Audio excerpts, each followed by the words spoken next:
Hello friends, welcome to Developers View. Today we are going to discuss types of constructor in C Sharp, and it is part 2 of my video. Previously I have discussed part 1. So let us discuss what are the type of constructor. So following are the types of constructor in C Sharp: default constructor, parameterized constructor, copy constructor, private constructor, and static constructor. So in my previous video, we have covered these three types of constructor, that is default, parameterize, and copy. In this video, I'm going to cover private constructor and static constructor. Let us discuss first static constructor and then private constructor. A static constructor is used to initiate any static data or to perform a particular action that's to be performed once only. It is called automatically before the first instance is created or any static members are referenced. Note, static constructor don't have any access specifier, means it does not have a private, public, protected like this before declaring it. A static constructor is called automatically by the compiler. Programmer don't have any control over static constructor, means programmer cannot call the static constructor, cannot send any parameter to it. It is internally called by the system, by the compiler. It can access only static members of a class. The static members include the members like variables and methods, which is preceded with the keyword static. So that variables and method we can access by using the class name. A class can have only one static constructor in it. A static constructor doesn't have any parameter. So let us discuss the example. So here I have given one example of static constructor. So this is public class car. I have defined here a class. The class car is containing car name variable, which is a string and which is not static, model number, which is of type integer, and mileage here you can see. So this mileage is static int mileage, static variable.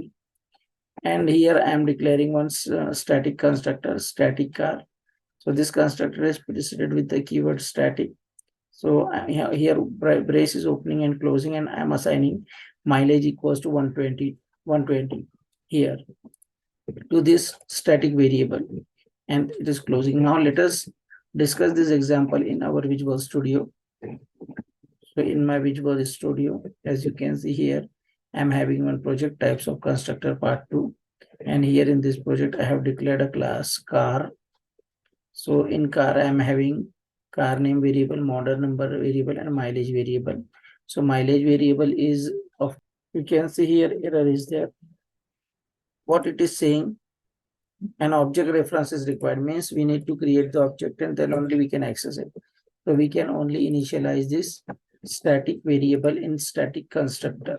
Now I will run this program and we will see our output. Before seeing the output, we will first see what we have written in our program.cs. I will go to program.cs class here. This is my program.cs.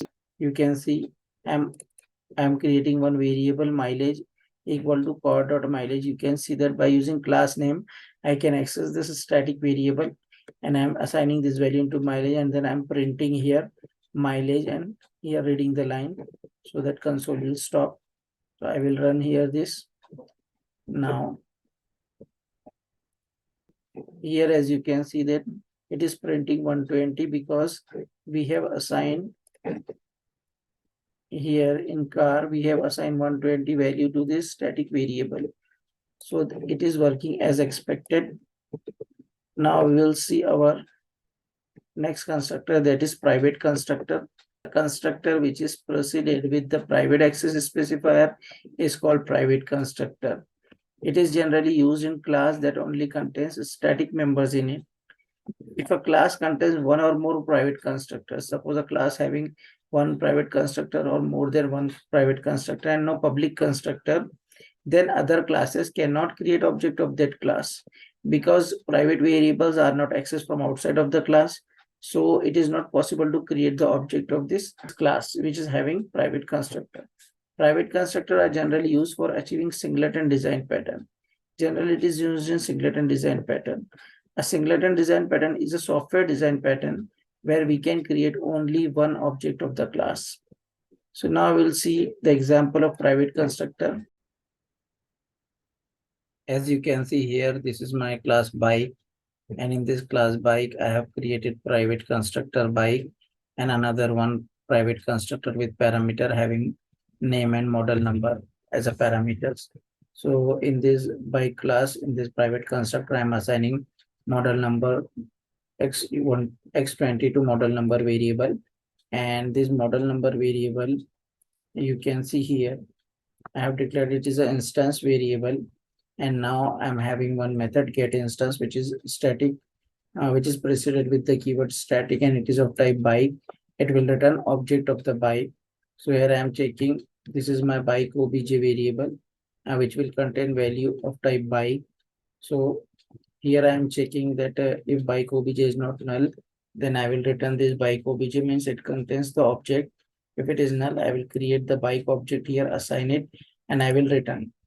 So by using private constructor from inside of the class, we can create the object, but from outside of the class, we cannot create the object of the class having private constructor.